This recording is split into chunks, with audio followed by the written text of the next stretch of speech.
Series. My name is Chris Davis.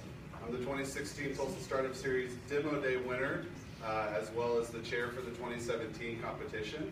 While the competition is only 10 years old, this is only the second year of having a category specifically devoted to Tulsa's youngest entrepreneurs. I'm glad each of you are here to join us to see our top 6 K-12 entrepreneurs pitch their businesses tonight. I'd like to thank all the people that made this event possible.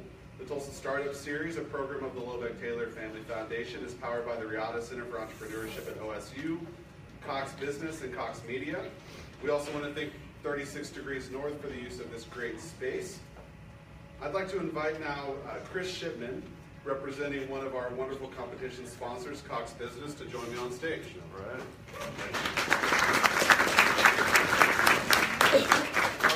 Thank you all so much. Has anyone received the ice cream bars? All right, very good. So I hope you're excited as we are with Cox to be part of this event. This is a great opportunity for us to give back. And I had a chance to look at the videos, and there's more talent in this room than I will ever have. So we're excited to be part of this event and looking forward to the great presentations. And on behalf of Cox and Cox Business for Oklahoma, we really appreciate you, and thank you again for attending tonight. Good luck. Have a great night.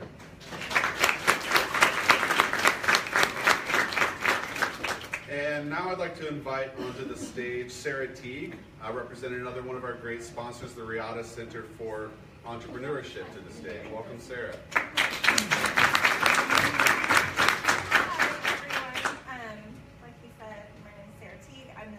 Here for the Riata Center for Entrepreneurship, and at the Riata Center we like to focus our energies on high impact outreach, not only on our campuses but to students and alumni in our community as well. And so we are just honored to be a part of the Tulsa Startup Series, and I look forward to hearing everyone's pitches. So good luck.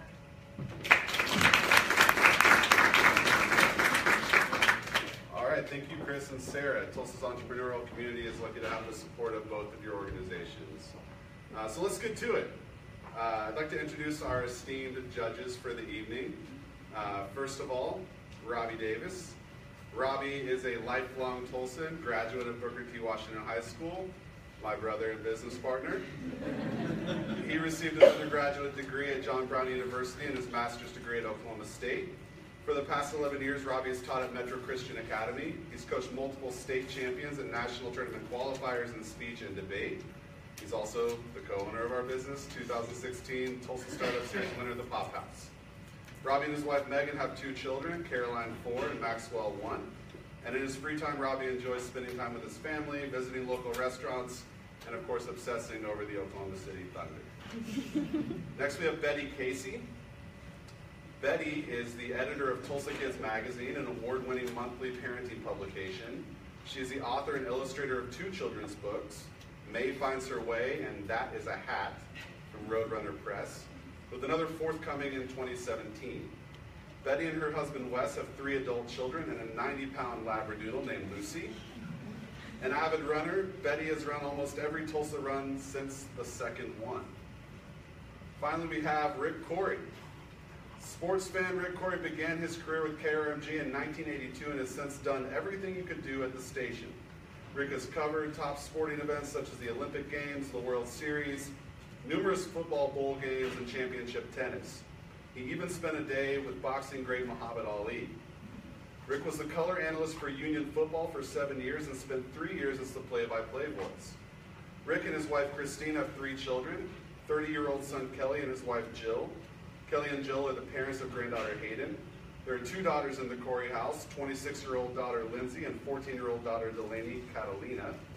When away from the microphone, Rick is a PADI scuba instructor. He and his family have a dive instruction company, okiscuba.com. While Rick will tell you he's a sports guy, those familiar with the Tulsa market know Rick's influence extends well outside the circle of sports. As a co-host of KRMG Morning News, Rick has interviewed everyone from local celebrities to national figures. A community leader who gives his time and talent, Rick's commitment to numerous charities has resulted in much success over the years. KRMG listeners continue to appreciate Rick's insightful reporting and have developed a unique trust in his industry experience. Thank you all for your time and your expertise tonight. So, without further ado, let's invite our first entrepreneurs up to the stage to pitch. Welcome, AltiCharge.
Good evening, ladies and gentlemen. My name is Alex Smith, and these are my teammates, Alex Moreno, Alex Humblers, and Ian Velasquez. We are AltiCharge. We started AltiCharge to provide a solar energy source to charge mobile phones. According to our research, no other company has made mobile solar powered phones yet. Also, to more research, we found out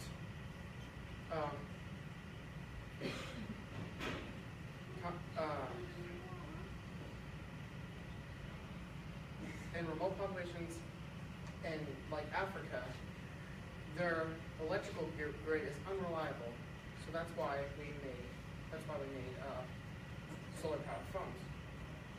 And according to Pew Research, 65% of sub-Saharan Africans own cell phones.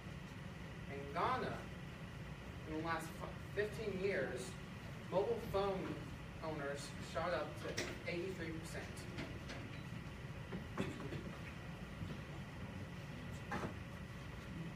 There are two main reasons why we decided to go with this idea, to follow this product.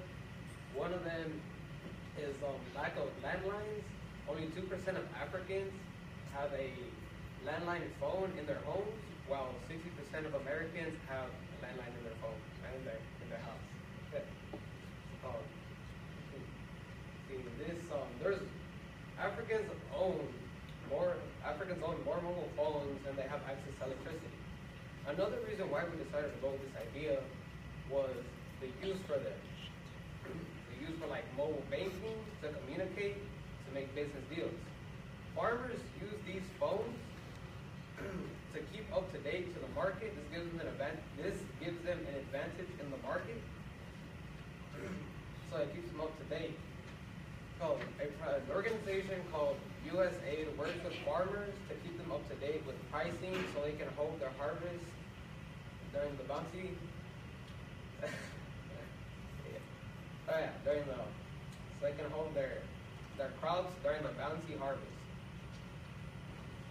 This is the reason why we decided to go with this idea, so farmers can have a charge on their phones so their phones will still work. Thank you.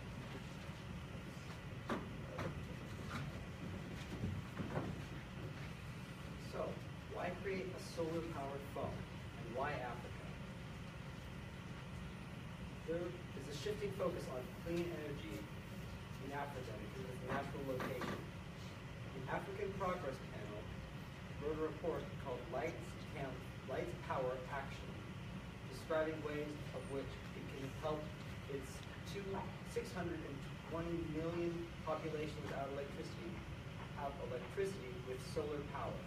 We're going to be using PERC solar cells to create a fold-out design for our solar panels. PERC solar cells but we are using PERC solar cells because they have a double charging efficiency rate. They have extremely high power per square inch ratios and can work very well in the low light and high temperature environments.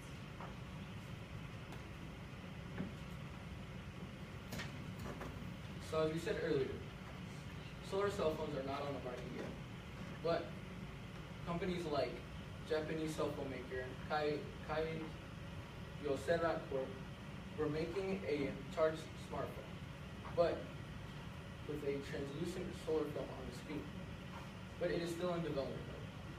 Other companies like Nokia and Samsung developed solar smartphones with cells on the back, but abandoned moving further with the phones. Our phones will be different because our cells will be housed within the phone itself. As Ian said, we will create a hinge mechanism to release it when needed. The prize money from Tulsa StartUp series will help us further our research and help us develop a prototype which we plan on patenting. Thank you for listening. Do the judges have any questions?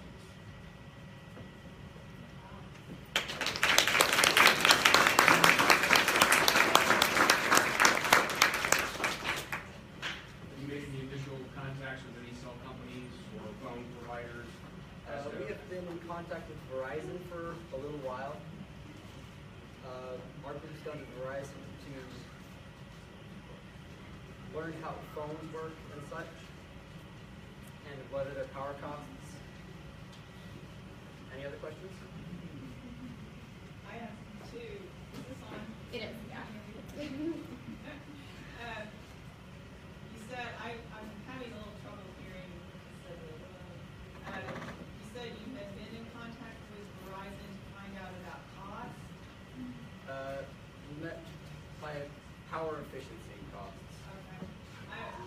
One of my questions is, do you have any idea what the cost of a solar cell phone would be? And my second question is, what other things are PERC solar cells used in or on?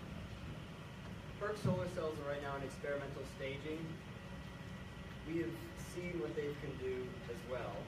And the price for the phones, it'd be very costly just for the prototype because it's a single model and companies don't like single models. But if we're going to put this into production, we could be able to sell these things for $60 each. Do you kind of have a sort of specific outline if you won the $2,500, or how would you put it to use?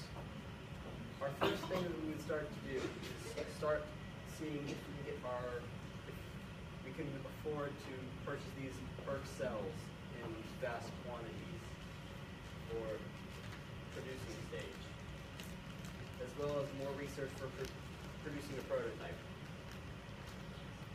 Once you've done that, what about actually getting on a cell network? Not just talking about the cost, but how do you become a Verizon to get on that cell network? You have that discussion as well. We're going to be trying to help other larger companies once we've established a suitable company. Things like Apple, T-Mobile, things like that. Is there any other questions? Okay, thank you all to charge.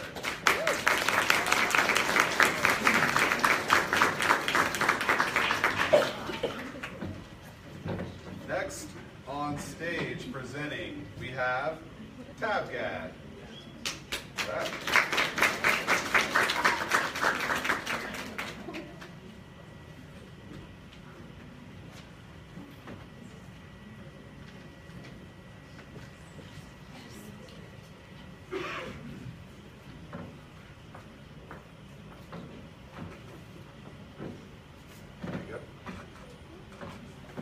Hi, my name is Jackson Patterson, and my business is called the Tabgad. I create the Tabgad to help children sit comfortably when they're watching a video on their tablet.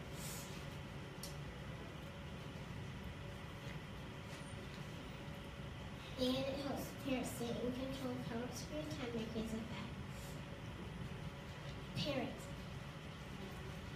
Parents, on behalf of kids everywhere, it is so uncomfortable to watch a movie on a parent's phone or tablet. If I lay on my back, it might fall on my face. If I sit it on my knees, my neck will hurt. Kids all over the world, kids these days have been looking at screens more than ever before. I know this because my mom said she used to, when she was a kid, she used to play outside until the street light came on.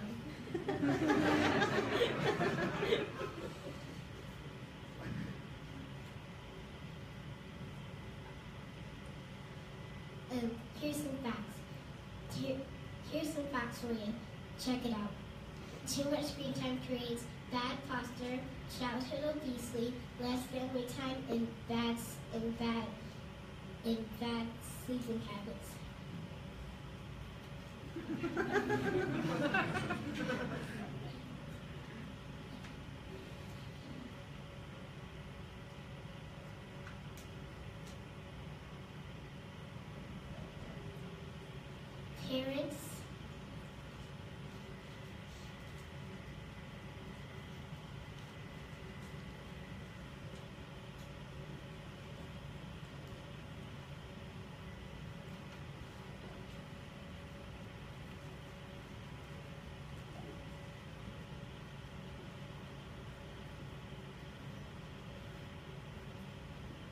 Parents, in 2030, we're all going to be standing around like this.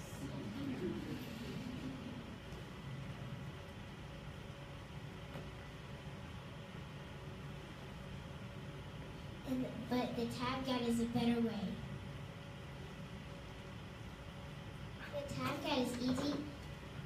The tab guide is easy to use. It has an retractable fold, and it can stick to any hard surface. And it has a timer so your parents can model how much time you've been watching a movie. Thank you. Questions?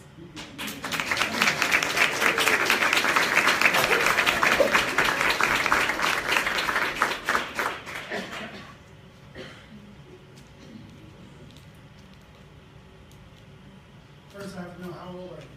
7. 7 years old. That's awesome. So if you were to win that big check over there, that's pretty cool. What are you going to do with it? I would use it to build a better prototype.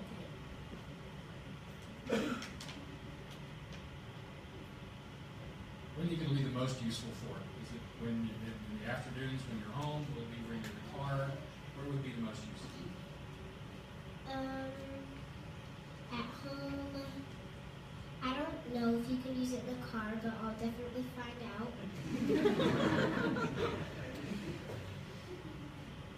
You can use it at your house, you can use it in your room, you can use it on any hard surface. That's it. Okay, so where does the tablet go on the end of that? It goes on a selfie stick thing. Okay, and then that bottom hooks onto something? Yeah. So We don't have it built yet, but we're going to build it. This is just the thing that we're showing you. Right. I'm trying to visualize it, yeah. So it's just going to be a suction thing that suctions onto any hard surface. Okay, so it makes it just easier to read that, to read your screen and sit up straight. Okay, thank you. All right, thank you.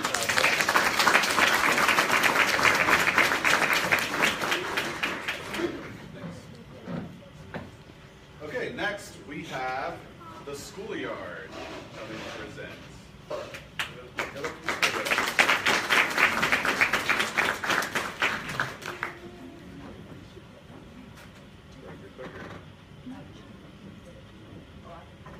Just push the area.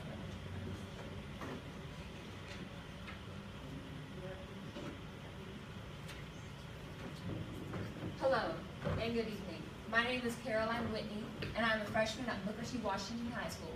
And I would like to thank you all for coming out tonight to listen to my live pitch for my future business, the schoolyard.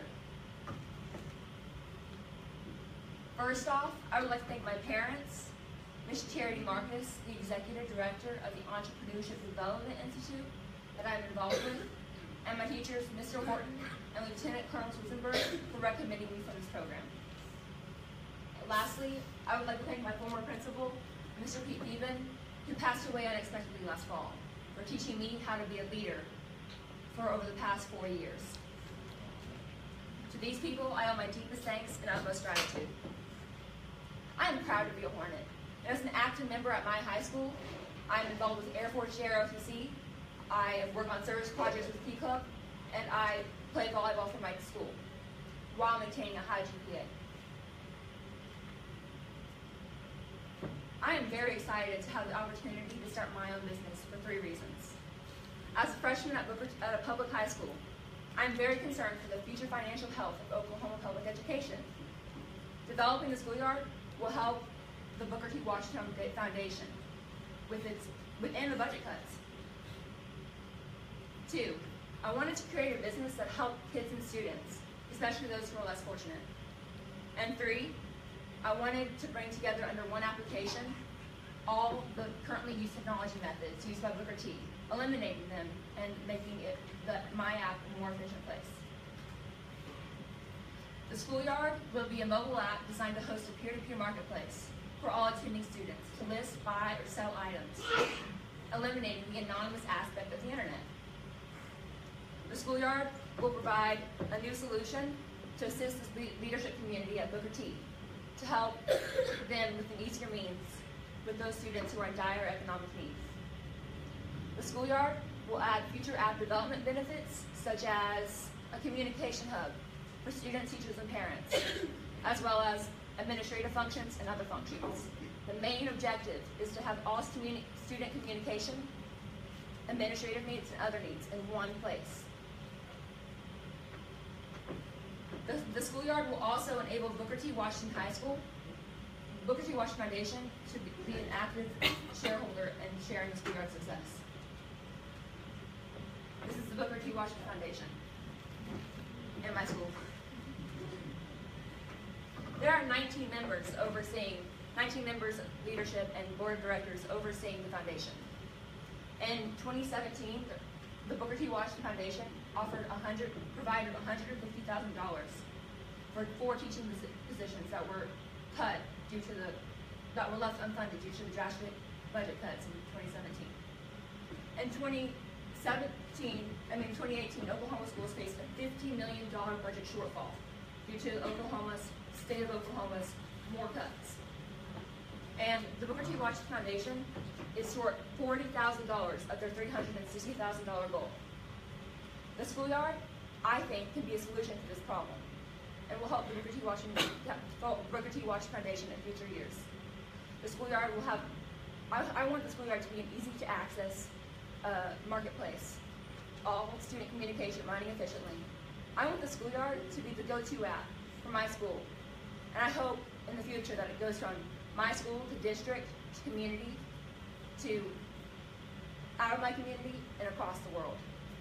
In conclusion, I would like to thank the Tulsa Startup Series for providing me with this opportunity, and I would like to thank all of you again for coming out tonight, and good luck to all the finalists.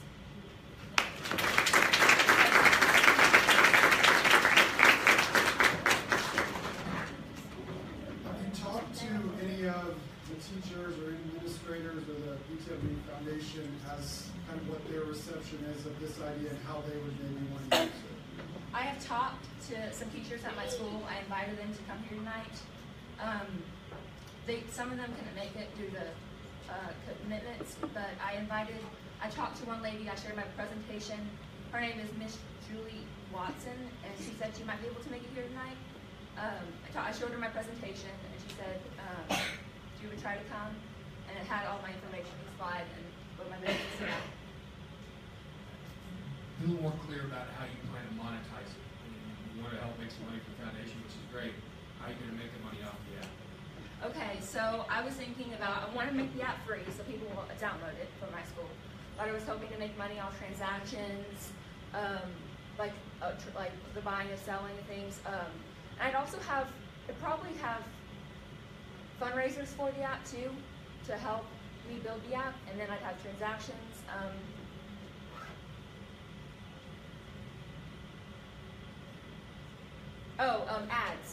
Ads. Like, for instance, if people want to put for tutoring, kids want to put their name on there for tutoring, I can say just pay me a couple bucks and I'll put you on there to tutor, or just ads in general for clubs and organizations up at the T. I could say, if you want your club or organization sponsored on here, I can do that for a price. Secondly, and I know it's not necessarily what you want to talk about, but you have to, especially in the business line every day. We cover news stories. Right. One of the things we cover every day are things that don't go well. How do you police them? Because when you're buying and selling things, that can cover a lot of things. So how do you make sure that's taken care of? Correct. So my plan, that has been brought to my attention, and I've thought about it, and I plan to, I will be checking it, and I will have overseers, and I will make sure, I'm going to have limitations on there for, like, for instance, someone's selling something that you're not supposed to sell, and I'd have limitations, like in the coding, too, of the app. And parents would oversee it. I mean, they couldn't buy, list, or sell anything, because this is a student app, but the parents would also be helping me out some. So you mentioned several uses for the app, and I can understand that that's creating community in the school. What are is money making for the foundation the primary function of it, or what is your primary function of the app? And students and teachers and administrators are all will be using this app, right? Okay, correct. But the administrators and the parents will be overseers, and they get to keep it on track and see what's going on with the school. But the two main things for the schoolyard that I plan, there was this thing that inspired me at my school for like helping kids. Like you donated items, like you bought items from the store and you gave them to the kids at my school who couldn't afford it. And this inspired me because I feel like it's our obligation to help those who are less fortunate, and that's my number one reason, to help those students out there who don't have access to anything otherwise. And then my second reason is to make an impact on my school. I want my Booker T to be even greater than it already is.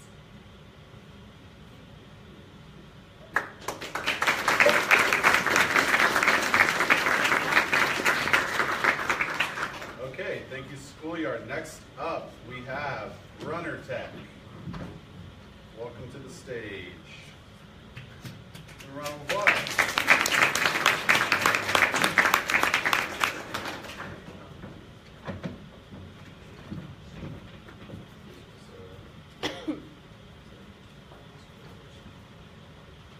Hi, my name is Jalen Jackson, and my business is called Runner's Show, which is previously mentioned as Runner's Tech, but same company.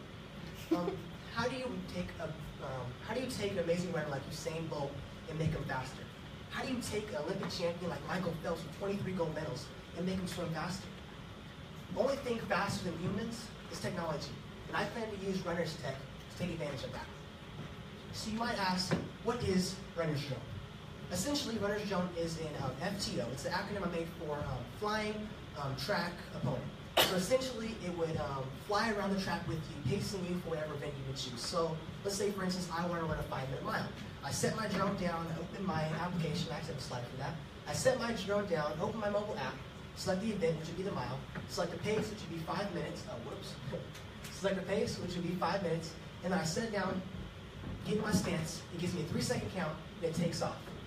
So what is my goal with this? I want to revolutionize the way athletes train by finally making their goals tangible. You might say, what do you mean by this? A lot of the times as a runner, I find it hard to reach my personal goals. A lot of the time is because I'm trained by myself. A lot of good athletes train on their own. It's hard for them to reach their goals when they're on their own. So I developed Runner's Drone to close that gap between running on your own and running with a track meet. I often perform much better at track meets than I do actually on my own, doing my own time. So I realized that if I made a drone like this, it could allow anyone at any point in time to run their best and be their best. So you might ask, what is so special about runner's drone? Well, first of all, there's nothing like it. Drones are an increasingly popular market, and they're growing more and more every day. But there's nothing like runner's drone out there on the market. Drones are now used for photography, they're used for numerous different things. However, there's nothing like it for runners. And since it is a new developing technology, I believe that I can develop something now and close that up. So actually, the next thing I have why runner's drone is special is because scientific research has actually proven that running with an opponent actually increases your ability to run faster, psychologically and physically. So there was actually a research project done over in the UK. It was done by the University of Essex, ESSEX, and they took 4 cyclists and they put them on a 4K course. And they allowed them to go by themselves for a little bit, and they allowed them to run with a group for a second. And they averaged about 10 seconds better when they ran with the group. And so after doing that research, they released this statement. It says, the presence of a competitive opponent seems to enable participants to use a greater degree of their psychological capacity. And that was published with their research as well.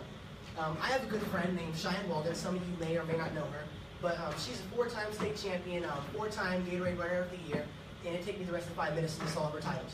But I mentioned my idea to her, and she sent me this. She said, let me find it really quick. She said, I think this drone will help on many ways. This would help improve in some runners who run by themselves. We all know it's hard to run a hard workout by yourself. So having this would kind of be like having someone running with you.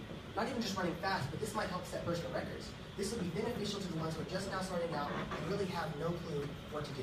So that is mainly my goal in this, is to push people who don't perform their best on their own and take them and actually make them better. So that's my whole goal with that. I looked at my reviews on my pitch, and some of the questions were economic, so I plan to address that. These aren't solid numbers, they're just estimates because I don't know how much production cost is going to be at the moment. I'm looking it up, doing research into it, et cetera, et cetera. But I came up with these numbers. I've already changed the names from RD Basic, RD Advanced, and RD Pro. I'd like to change that to event specific. So RD Sprinter, RD Mid Distance, and let's say Long Distance. So that way it fits more categories. And I like to change these prices and cut them down. I just wanted to make sure I left myself enough cushion so that way I was still in the range of what commercial quadcopters cost. And this is actually much cheaper than places like DJI or places like Parrot. So I think that really works. So you might ask, what's the future of runner's drone? Where can this go? How can this expand? I'd like to expand it beyond track runners. The technology that I'm currently working on with developers over in Pakistan is I'm actually expanding to other athletes, such as swimmers, horse riders, football players, cross-country athletes, marathoners, so much more. Anyone who runs or competes at all should be able to use this drone. And that's my main goal with it. So I'd also like to partner with big names, Olympians like Mo Farah, Usain Bolt, and people like that to even endorse my product, to use it, to try it out, to make sure it's good, and to get people who are just getting into running and look up people like this and actually get them involved too. Might even have special editions built off of them. So like the Usain Bolt edition runner's drone or Mo Farah edition have special colors to get people more interested in it as well. So what's all the hype about? Why are you so excited about runner's drone? Well, first of all, I'm a runner as well. But runner's tech is, or not runner's tech, drones are a growing industry.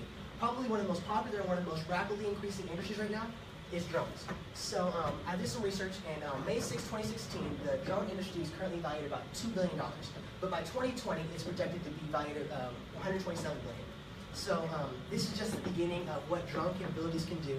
And I plan to take that, jump all in, and create a great product with that. Thank you.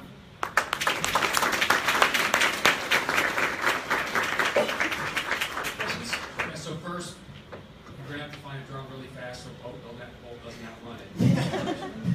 Second, I think it's a wonderful idea. People love drones, there's no question about that. But how do you make it affordable enough for individuals, or are you looking at maybe selling to a school and then all their runners use it, and that way that cost gets spread out so it's more affordable?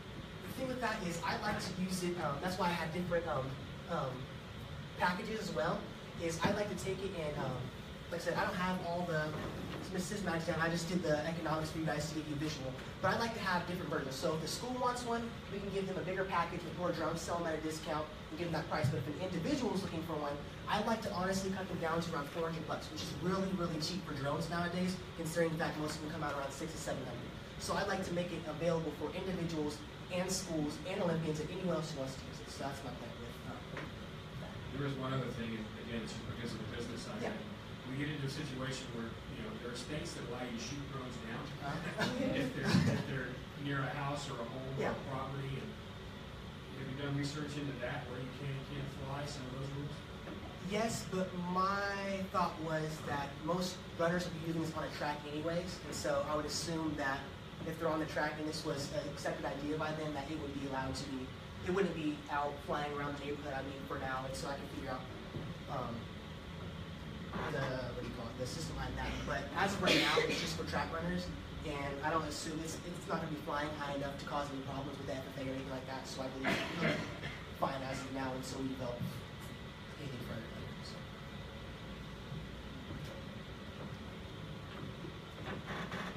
I'm totally not, I'm just needing some clarification, I guess. So you're talking about, I mean, I know there's a lot of research that has been done on people training alone and that they do not progress as quickly. So did all of this sort of take the place of having a partner running? Exactly. Running against the Yeah, exactly. So my goal is, a lot of times I said people don't have partners to run with, and so with this drone, you essentially would have the best partner that could beat, and you're never going to beat the drone because the drone's always going to be faster than you, assuming you set it at a faster pace. So if I want to be faster, if you stick with the drone and you keep that pace with the drone, you're always going to run the pace that you want to and perform at the best of your ability because you already have someone pushing you, which would be the drone. Good job. Just, I mean, you can make it if you want to. I mean, good job, great, yeah, way to go, yeah, anything like that. So. Two questions. So one would be ways that you're currently aware of that drones have already been used in athletic training, like is that already happening in track or other stuff already? And then my other question would be, if you got the money, how do you put it to use? Okay, so first question is, you said, repeat that again. This way, have drones already been used to aid in athletic training, or are you kind of the first to use them? From my research I've done, I spent a couple hours researching this, but I found one article that said some people are using drones. A lot of the drones like DJI, 3DR have features like follow me and all kinds of things like that.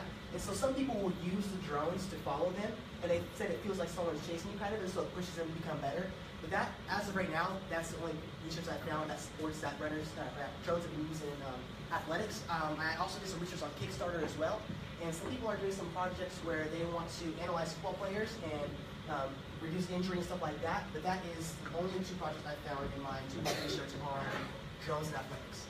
And you asked my second question was, what am I going to do with the $2,500?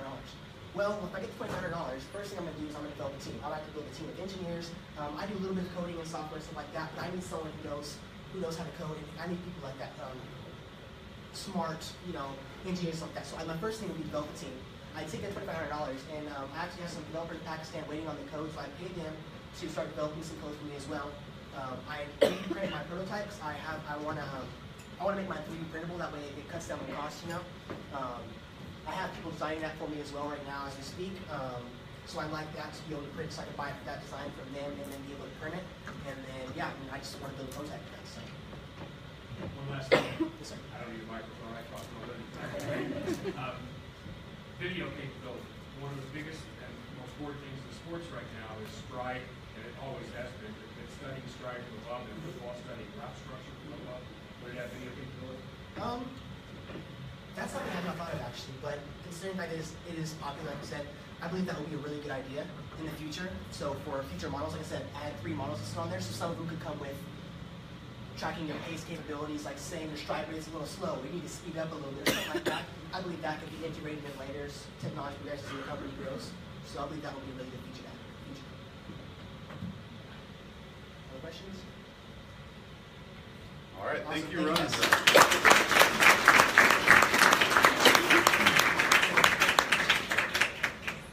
All right, next entrepreneur coming to the stage is going to be Swap Do Nation.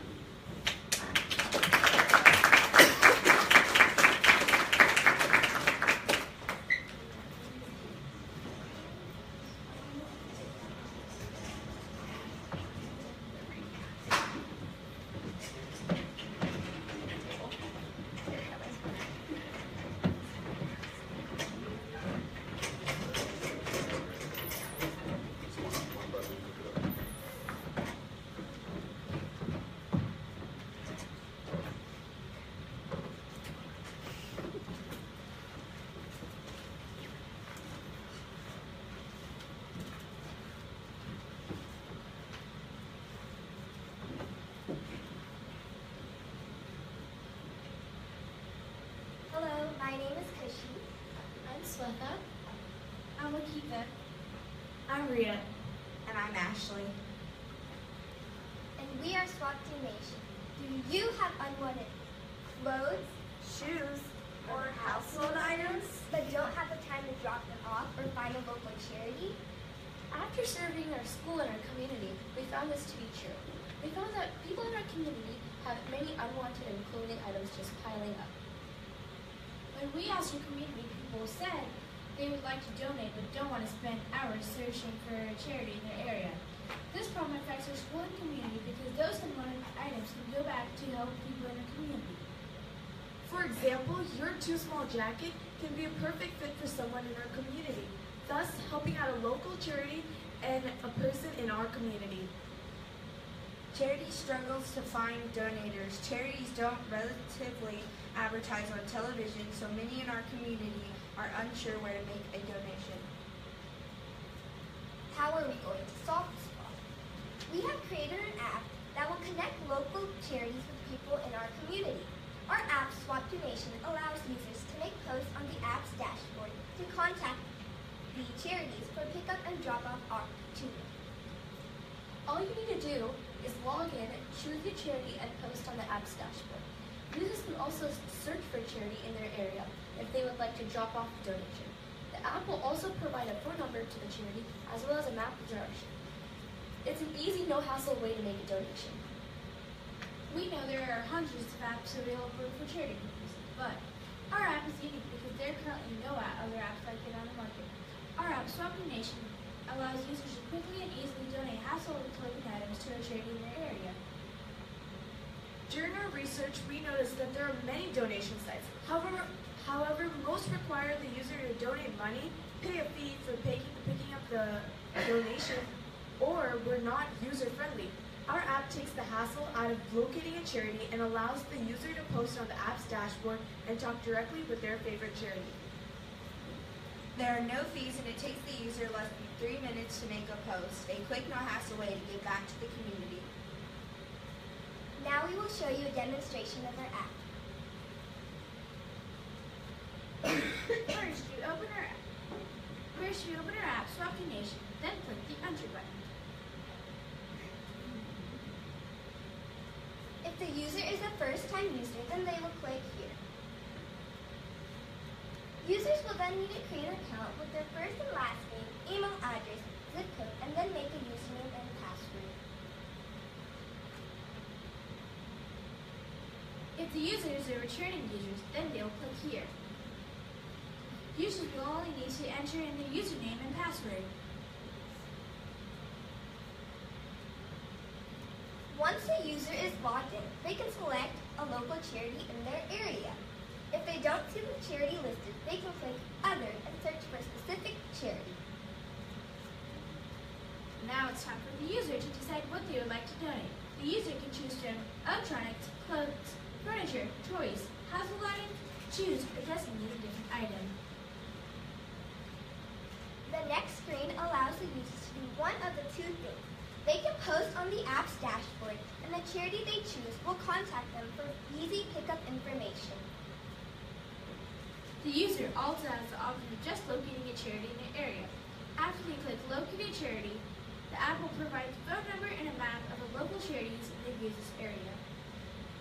Finally, on any of the screens, the user can go back to the Home button or go back to the previous screen at any time.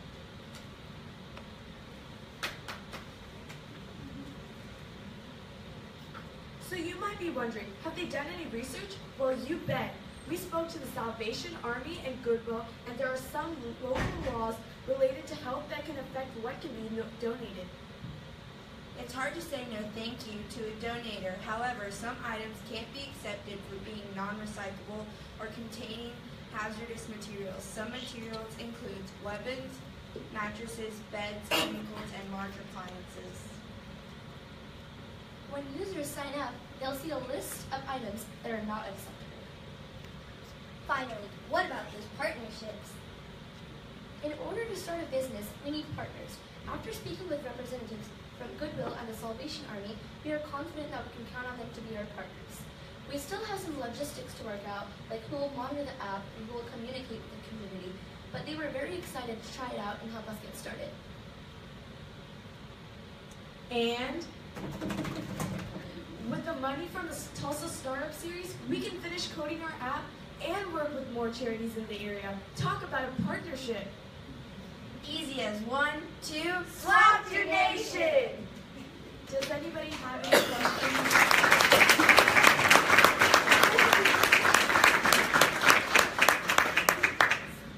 So would it take the whole 2,500 to do all the coding, or what else would you do?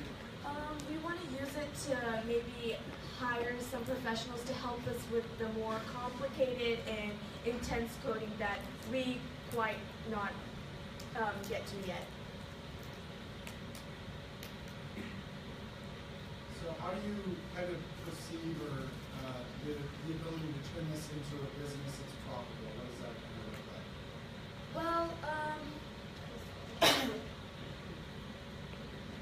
Well, this app is supposed to help the community. We don't really want to turn it into too much of a business type of thing where we would be making too much money. It's more of a app that would help people around us, something like that. Yeah.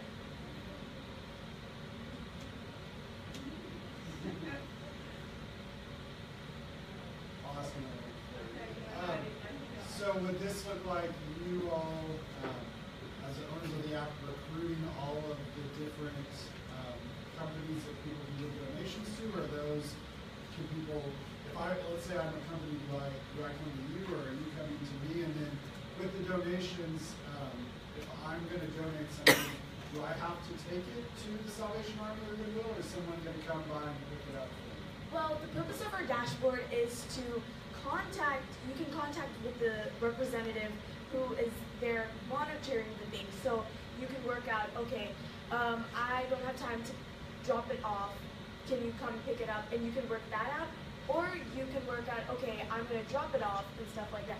And then if you're going to drop it off, they can give you your tax receipt there, or if they're going to pick it up, they'll give you your tax receipt, or through the dashboard, you can exchange the tax receipt through like PDF or something like that.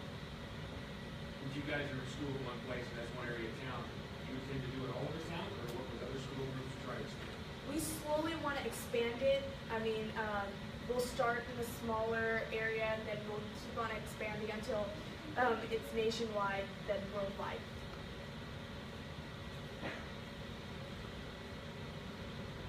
All right, thank you so much.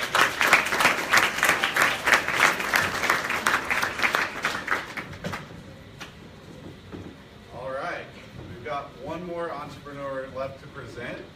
So everybody please welcome to the stage Cook Time with Remy.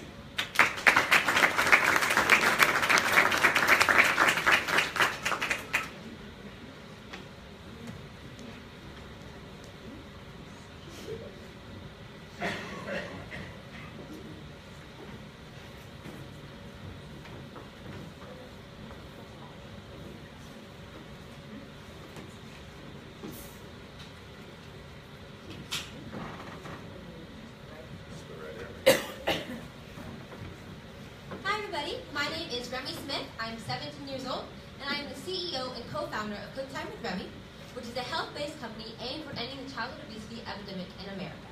But recently, I started a new venture called Chef Club Box Fresh. Chef Club Box Fresh is a meal kit delivery service featuring fresh and healthy recipes for families. Our box is focused on kids, though, and getting them in the kitchen to be a chef, where chef stands for cook healthy, exercise, be moving, and promoting a healthy lifestyle. Our mission is to encourage and inspire kids to learn the skill of cooking and the value of eating healthy. Cooking is a very important skill, but according to these trends in America, we spend less time cooking in the kitchen, less time eating, less than half of our meals at home are homemade, and we spend more money in restaurants than we do on groceries. Not to mention we have one of the highest obesity rates in America, in the world. So based on these American trends, we discovered that kids don't usually know how to cook. Maybe it's because they're unexposed to cooking in their household or in their community. Maybe it's because they haven't been excited by cooking yet, so they're uninterested. Or simply just because they're unaware about the importance of cooking in their community, or in their life. So here's our solution: Chef Club Box Fresh. Chef Club Box Fresh provides pre-measured meals for a family of 4 once a week. There are 2 meals in each box. We know that both parents and kids are very busy, so it's time convenient, which means that we deliver the meals to your door. It gets rid of the need to plan your meals. It also eliminates the need to go to the grocery store, and all of our meals only take around 30 minutes or less to make.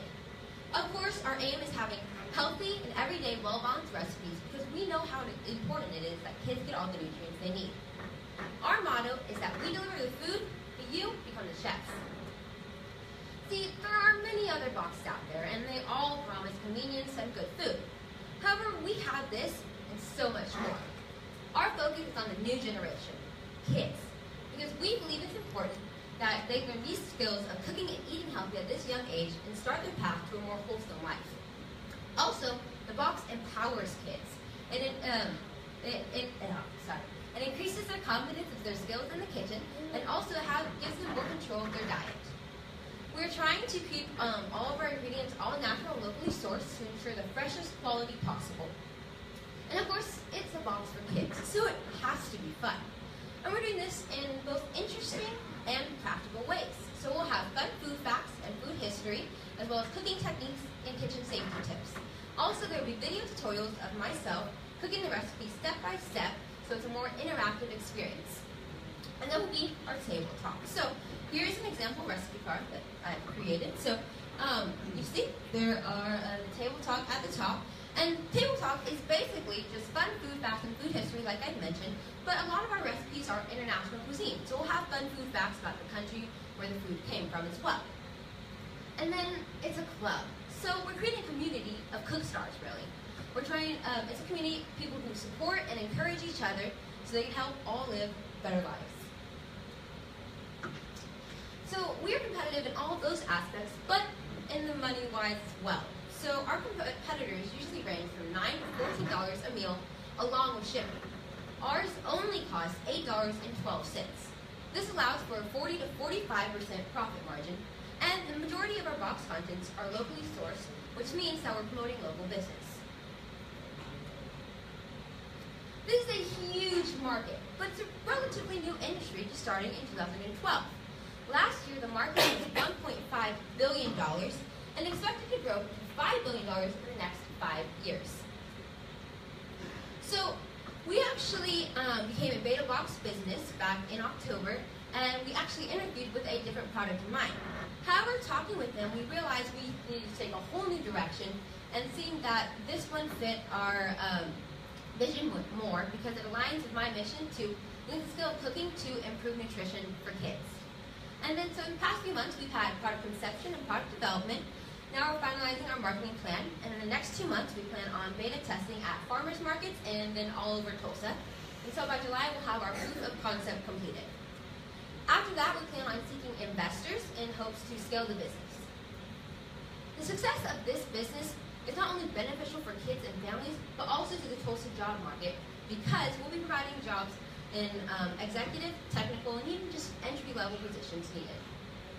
So, if I win tonight, I plan to use the $2,500 to expand my website for this product. And also I have, I'm not bribing you, but I also have salad dressing, which is one of my previous products. And this is just an idea of cross-promotion between my brand.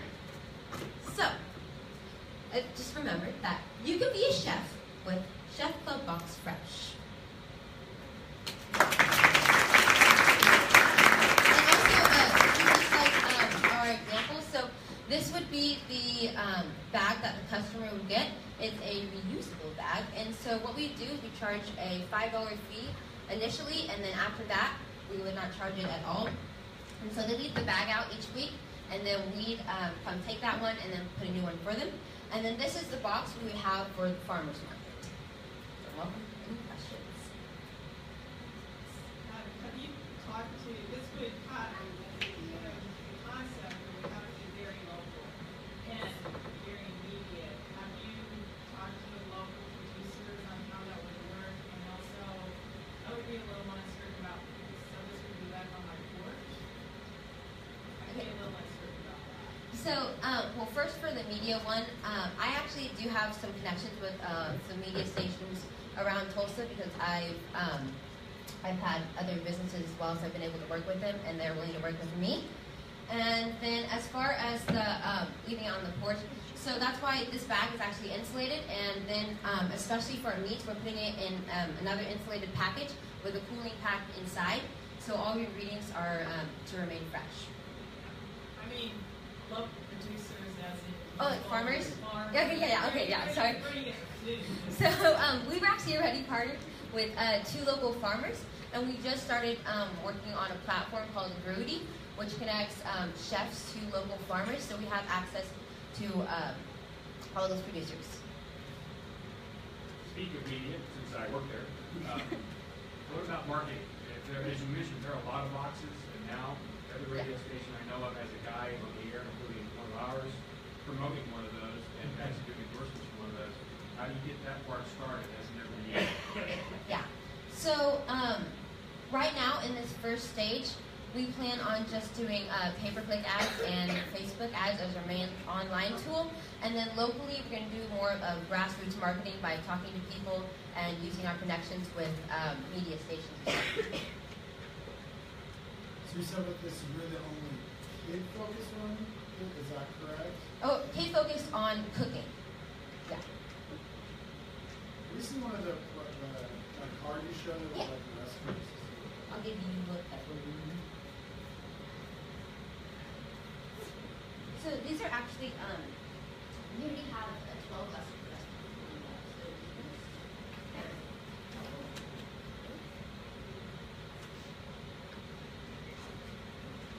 You mentioned kid-friendly and making it fun. Yes.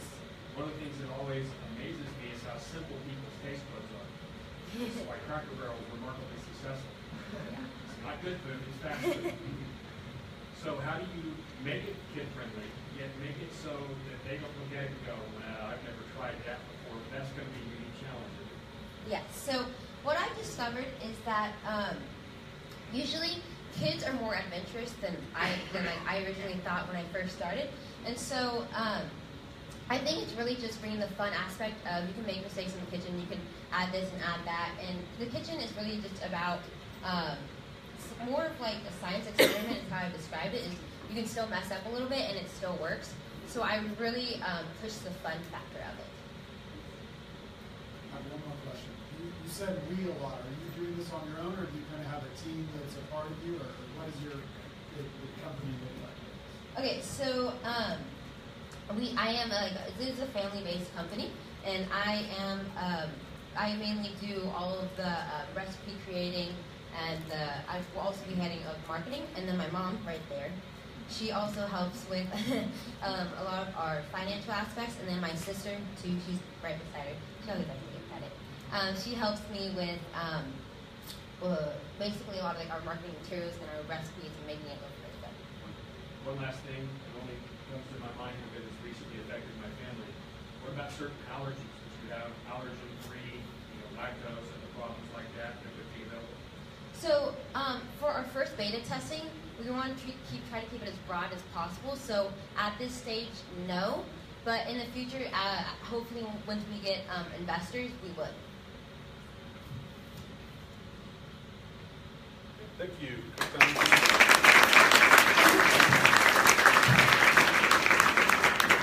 I want to thank everyone, all the competitors tonight. Those were really great presentations. You guys should be really proud for all the work that you put in.